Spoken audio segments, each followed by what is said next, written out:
Praise the Lord. உங்கள் Jennifer Geetha வட சென்னையில இருந்து. இப்ப நான் நிக்கிறது சென்ட்ரல் பக்கத்துல இருக்கிற வால் டாக்ஸ் ரோடுங்க. ரோடோட முனையில எல்லாம் பாத்தீங்கன்னா இந்த கேக் பண்றதுக்கு ஹோம்மேட் ஃபுட், அதாவது வீட்லயே இருந்துட்டு நம்ம கேக்கு சாக்லேட் இதெல்லாம் தயாரிக்க ஆசைப்படுறவங்களுக்கு இந்த இடத்துல அதுக்கான மெட்டீரியல்ஸ், ஃபுட்டு, அந்த ஃபுட் இன்கிரீடியன்ஸ் எல்லாமே இங்க கிடைக்குது. இந்த இடத்துல பாத்தீங்கன்னா எசன்ஸ் எல்லாமே கிடைக்குது. இந்த இடத்துல இருந்து தான் ஹோட்டலுங்களுக்கு அப்புறம் ஃபாஸ்ட் ஃபுட்டுக்கு இங்க இருந்து தான் வாங்கிட்டு போறாங்க. சில லேடிஸ் வீட்ல இருந்தே கேக் எல்லாம் ரெடி பண்ணி சேல்ஸ் பண்றவங்களும் இங்க இருந்து தான் இந்த மெட்டீரியல்ஸ் எல்லாம் வாங்கிட்டு போறாங்க. ஆனா எனக்கு இன்னைக்கு இந்த இடத்த பார்த்த உடனே எனக்கு ஒரு ஸ்திரீ ஞாபகம் வந்தாங்க. அந்த ஸ்திரீ என்ன பண்ணாலாம், கொஞ்சம் புளிச்ச மாவை 3 மரக்கால் மாவுல போட்டு அடைச்சி வச்சாலாம். அது அந்த மாவு முழுவதையும் புளிக்க வச்சிருச்சு அப்படின்னு வேதத்துல இயேசு கிறிஸ்து ஒரு உவமையில சொல்லி இருக்கிறாரு.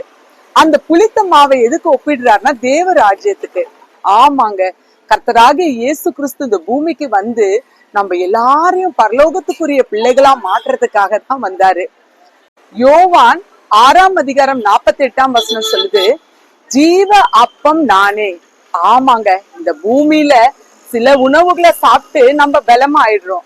ஆனா ஆவிக்குரிய உணவாகிய இந்த பைபிளை நம்ம தினமும் படிக்க படிக்க இந்த வார்த்தையாகி இந்த ஜீவ அப்பத்தை நம்ம அனுதினமும் உட்கொள்ளும் போதுதான் ஆவிக்குரிய வாழ்க்கையும் நமக்கு பலப்படும்.